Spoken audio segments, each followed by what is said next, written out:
She said, "Don't bring up marriage again. I don't want people thinking I'm settling." She laughed like it was the funniest thing she'd ever said. I said, "Say no more." She stopped laughing when she found my dating profile the next week. Hey viewers, before we move on to the video, please make sure to subscribe to the channel and hit the like button if you want to see more stories like this. Thanks. The words didn't make sense at first. They just hung in the air between us, over the flickering candle and our half-eaten plates of pasta, like a bad punchline waiting for a setup that never came. Don't bring up marriage again. I don't want people thinking I'm settling. It was the laugh that followed that drilled them into my skull. It wasn't a gentle, nervous laugh. It was a sharp, condescending cackle that turned a few heads at the nearby tables. She laughed like it was the funniest thing she'd ever said. My name is Alex. Her name is Qley. We were at Il Ponte, a nice Italian place she'd been wanting to try for months. I'd made the reservation a week in advance. The soft lighting glinted off her wine glass and the silver bracelet I'd bought her for her last birthday. I thought the mood was perfect. Romantic. I'd been working up the courage all night to suggest we finally start looking at rings. My fork, laden with fettuccine, froze halfway to my mouth. I slowly set it down. What? Qley took a sip of her Pinot Noir, her smile still lingering as if she'd just shared a hilarious inside joke. You heard me. All that future talk. It's so final. So official. My brain scrambled to catch up. This had to be a misunderstanding. A poorly timed joke. I was just talking about our future. Our real future. Together. I kept my voice low, hoping to pull her back from whatever cliff she was dancing on. You know, building a life. A family. She let out an exasperated sigh, the kind you reserve for a child asking for the 5th time if you're there yet. Ugh, Alex. Not this again. Our life is fine. It's great. Why do we have to put a label on it? Why does everything have to be so permanent? A cold knot began to tighten in my stomach. This wasn't a joke. The look in her eyes was one of genuine annoyance, bordering on contempt. Because I love you, I said, the words feeling weak and stupid suddenly. I thought you felt the same. Don't you want that? With me? She leaned forward, her voice dropping to a conspiratorial whisper that was somehow more cruel than if she'd shouted. Look, you're a great guy. You're comfortable. You're stable. But marriage? She leaned back again, that devastating laugh bubbling up once more. I don't want people thinking I'm settling.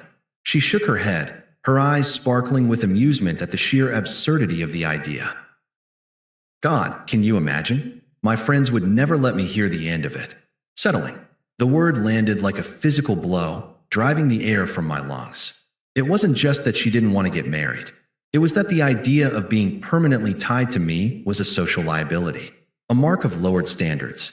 I was the before picture in the story of her life, the guy you dated while you waited for something better to come along. I looked at her, really looked at her, at the woman I'd loved for 4 years. The woman I'd nursed through the flu, celebrated promotions with, whose family I'd spent countless holidays with. I saw the perfect arch of her eyebrow, the way her lipstick was flawlessly applied, and the absolute, unshakable certainty in her eyes that she was right. The noise of the restaurant, the clinking glasses, the murmur of conversations, the soft jazz, faded into a dull roar. All I could hear was the echo of that laugh and the final, sickening click as everything I thought we were shattered into a million unrecognizable pieces. I didn't say a word. I didn't argue. What was there to say? Please, don't think of me as the man you settled for. The humiliation was too complete, too profound. I caught the eye of our waiter and made a subtle scribbling motion in the air. He nodded. What? Qley said, her smile finally fading as she registered my silence. You're not going to be weird about this, are you? I just looked at her, my face a placid mask. Inside, a strange calm was descending, a glacial front moving in to freeze the chaos. The waiter brought the check. I pulled out my wallet, placed my credit card inside the leather folio without even looking at the total, and handed it back. Alex, seriously, talk to me. I stood up, pushing my chair back. The legs scraped against the terracotta tiles with a sound that felt final. Where are you going? She asked, her voice now laced with a sliver of confusion and the first hint of alarm. I finally met her gaze. My voice was flat, devoid of all the emotion that had been swirling inside me just minutes before. It was the tone you'd use with a stranger who'd bumped into you on the street. Say no more, I said. I understand everything perfectly now. And I turned and walked out of the restaurant, leaving her sitting there alone at the table, the candles still flickering between us, her words hanging in the air, no longer a joke, but a monument to our end. The drive home was a study in silence. The only sound was the hum of the engine and the soft whisper of the tires on asphalt. Qley sat rigid in the passenger seat, arms crossed, staring out her window at the blur of streetlights. I could feel the anger radiating off her in waves, a sharp, prickly heat against the cold numbness that had settled inside me. Settling. The word played on a loop in my head, but the sting was gone. It had been cauterized by the sheer, blinding clarity of her statement. There was no ambiguity left to agonize over, no hidden meaning to decipher. The truth was as stark and unappealing as a surgical lamp. She finally broke the silence as I pulled into our parking spot. Are you really going to be like this? Sulking because I was honest. I turned off the engine. The sudden quiet was absolute.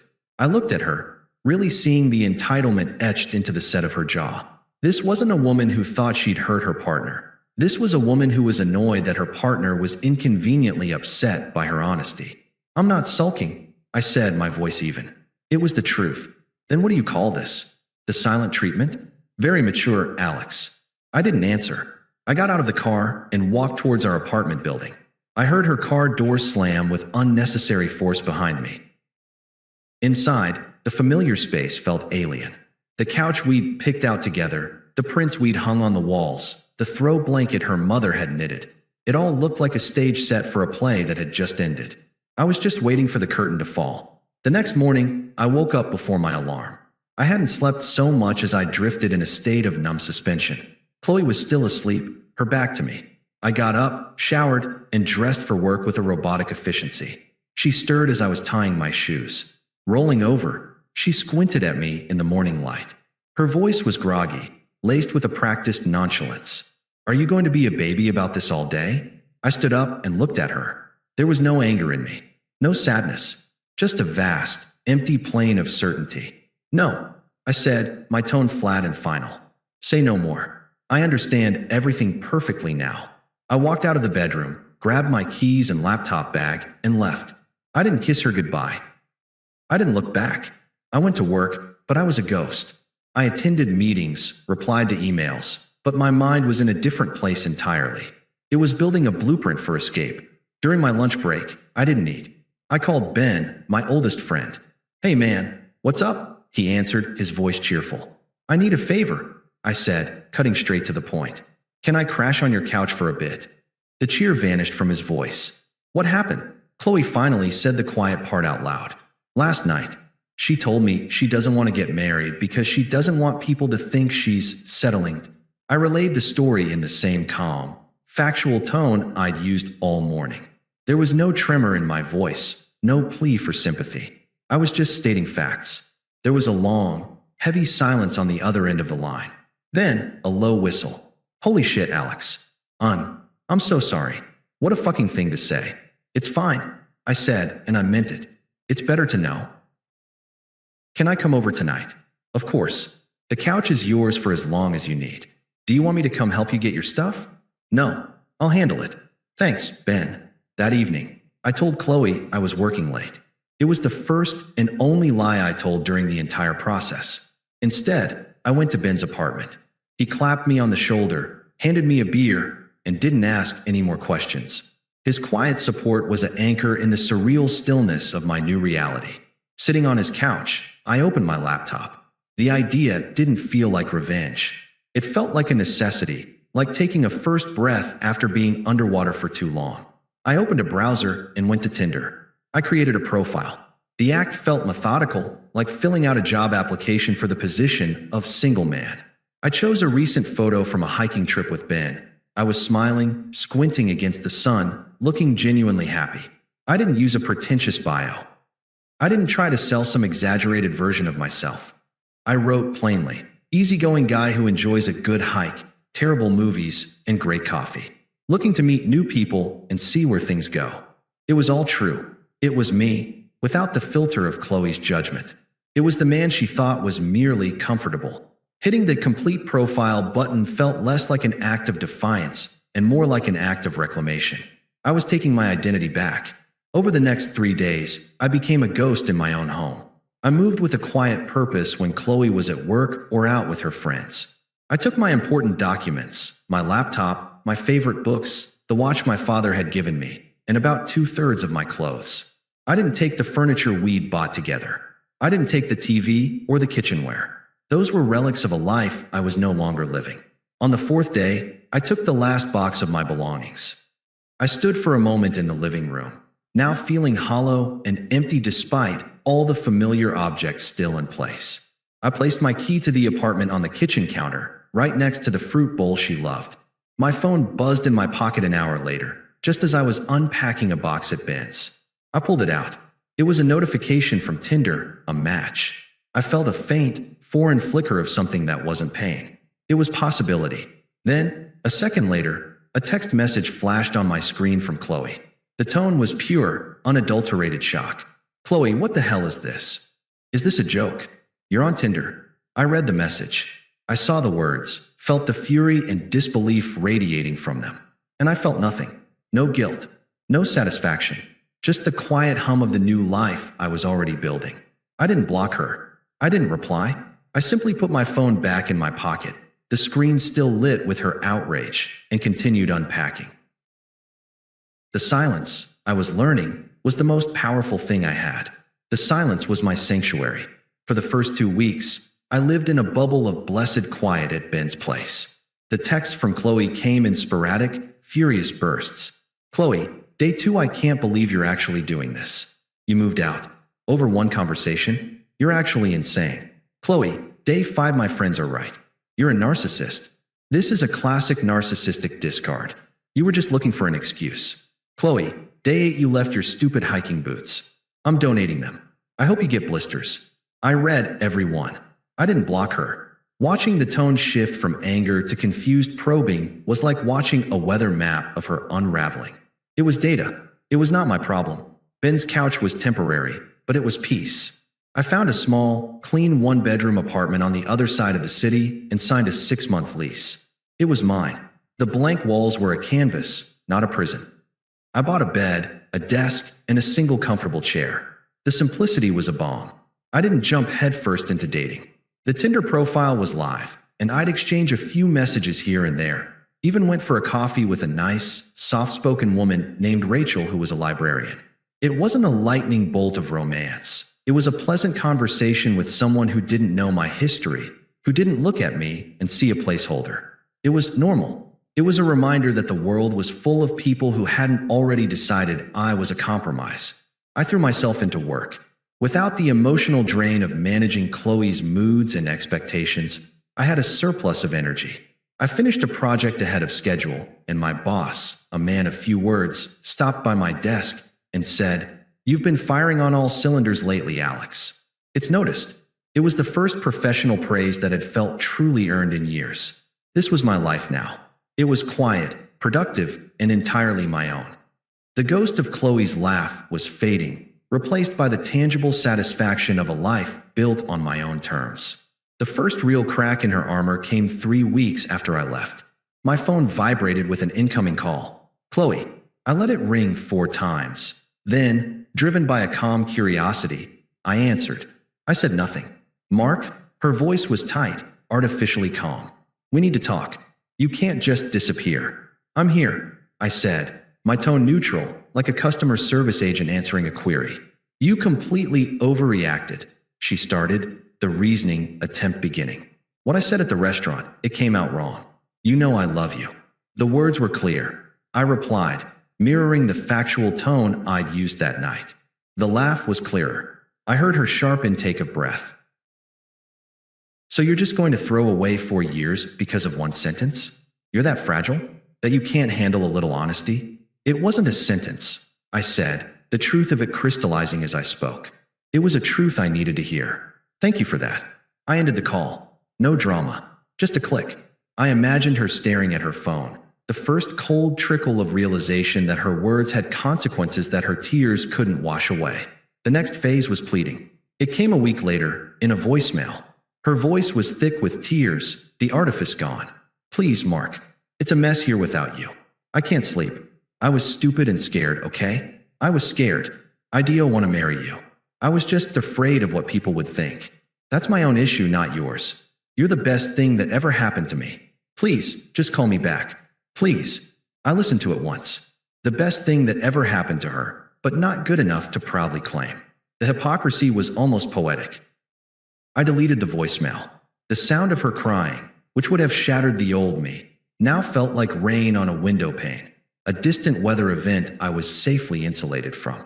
The final stage was anger. The true colors, unveiled when manipulation and pity failed. The text started on a Friday night. Qley, 9:14 p.m. My friends are saying you must have been cheating on me. Is that it? Were you just looking for an excuse to monkey branch to someone else? Was that librarian whore from your profile waiting in the wings? I didn't respond. The accusation was so transparent, so desperate, it was almost funny. Qley, 9:47 p.m. You're really going to ghost me like this? After everything? After 4 years? You're a coward. A spineless coward who can't even have a real conversation. The silence from my end was a vacuum she was desperately trying to fill with noise. Any noise. Qley, 10:23 p.m. Fine. If I don't hear from you by tonight, we're done forever. Do you understand? Done. Don't ever call me again. Don't show up at my door. We are over. I read the last message, a faint, dry smile touching my lips. She was trying to break up with me. She was holding a funeral for a relationship whose corpse I had already buried and walked away from weeks ago. The power had so completely reversed that she was now screaming into the void, trying to claim ownership of an ending I had already written. I put my phone on silent, picked up the book I was reading, and spent the rest of the evening in the deep, satisfying peace of my own company. The unraveling was her problem now. My life was just beginning. 3 months to the day after I walked out of Il Ponte, I found myself standing at the edge of Tom and Sierra's backyard, a cold beer in my hand, listening to the familiar buzz of a summer barbecue. I'd almost declined the invitation, but Tom was a good friend, and hiding felt too much like I was still running from something. I wasn't. I was just living. I'd spent the morning at my new workshop, sanding down a live-edge walnut slab for a desk I was building on commission. The scent of sawdust and linseed oil still felt more like home than the apartment I'd shared with Qley ever had. I'd thrown on a clean t-shirt and jeans, and as I caught my reflection in the glass of a patio door, I barely recognized the man looking back. He looked relaxed. The tension that had lived permanently in my shoulders for the last year of our relationship was gone. My skin was tanned from weekend hikes, and my eyes held a calm clarity that had been missing for a long time. And then I saw her. Qley was standing near the food table, holding a plastic cup of wine. She was talking to Sierra, but her body was angled, her eyes scanning the crowd. She looked thin, almost brittle. Her smile was too wide, too forced, and it didn't reach her eyes. She looked like she was playing a part, and it was exhausting her. Our eyes met across the lawn. Hers widened in a flash of shock, then darted away, then back again, a frantic, hungry look in them. I gave a small, polite nod, the kind you'd give a casual acquaintance, and turned back to my conversation with Ben. I felt her gaze burning into my back. For the next hour, I mingled. I laughed at Tom's bad jokes. I talked sports. I listened to Sierra's plans for her garden. I was present. I was fine. And the entire time, I could feel Qley's orbit pulling tighter, a disintegrating satellite drawn to a planet whose gravity it no longer recognized. She finally cornered me when I went to grab another beer from the cooler on the far side of the deck, away from the main crowd. The scent of her perfume, the one I'd bought for her last birthday, hit me like a ghost from a past life. Alex. I turned. Up close, the strain was even more apparent. Fine lines around her eyes that hadn't been there before. A tightness to her mouth. Qley. I acknowledged, popping the cap off my bottle. You look good, she said, her voice trembling slightly. Thanks. You too. It was a social nicety, empty and automatic. She took a shaky breath, plunging in. I meant what I said in my messages. I was an idiot. A complete and total idiot. I've been miserable. I took a sip of my beer. The condensation felt cool against my fingers. I'm sorry to hear that. The words were correct, but they were devoid of any emotional investment. I was sorry in the way you're sorry to hear about a traffic jam you're not stuck in. Her face crumpled a little at my tone. It's been a nightmare. Everything fell apart. After you left, She trailed off, expecting me to pick up the thread, to ask for details, to offer the comfort she'd always taken for granted. I just waited. I do want to marry you, she blurted out, the words desperate and hollow. I was just scared of what people would think. It was my own issue, not yours. You have to believe me. You're the best thing that ever happened to me. There it was, the full circle moment. The script she'd written in her voicemail, now delivered in person. But the audience had changed. I looked at her, this woman who had once held my entire heart in her hands and had laughed while letting it slip through her fingers. I felt a distant pang, not of love or even of anger, but of pity for the person she had chosen to become. It's funny, you know, I said, my voice calm and conversational. That night, you were so worried about settling. It made me realize I was settling too. She blinked, confused. What? I was settling for someone who saw my love as a compromise. For someone who valued her friend's opinions more than my commitment. I was settling for a life where I had to make myself smaller so she wouldn't feel embarrassed. And I decided I wouldn't do that anymore. The color drained from her face. This wasn't the reaction she'd prepared for. She had expected anger or forgiveness, not this philosophical dismantling of our entire relationship. Her eyes darted around, searching for a weapon, and landed on a woman across the deck who had smiled at me earlier. So what? You're dating now, she sneered, her voice regaining a shred of its old venom. That girl you were talking to? She's just a rebound. You don't just get over 4 years in 3 months. I followed her gaze. It was Lena, a graphic designer I'd met through a work connection. We'd had a few dates. They were easy, fun. She was passionate about her work, fiercely independent, and she looked at me like I was a fascinating novel, not a well-worn paperback she was afraid of being seen with. I looked back at Qley, a faint, genuine smile touching my lips. Actually, I'm not dating anyone seriously. I'm just happy. The word landed between us with the weight of a final judgment. I'm building a life, I continued, where I don't have to worry about my partner being embarrassed of me. It's very peaceful. I took a final, long swallow of my beer, setting the empty bottle on the railing. The conversation was over. I hope you find what you're looking for, Qley. I really do. But we're done here. As I turned to walk away, Lena glanced over and saw me. She smiled and raised her bottle in a subtle cheers. I started walking toward her, leaving Qley standing alone by the cooler. I was halfway across the deck when I heard Qley's voice one last time, a broken, defeated whisper that was meant to be a shout. You were my safe bet. I didn't stop. I didn't turn around. I just kept walking toward the easy smile and the quiet conversation, the sound of the party fading into a meaningless hum behind me. The weight I'd been carrying for years was gone. She wasn't the villain in my story anymore. She was just a footnote, a painful lesson that taught me my own worth.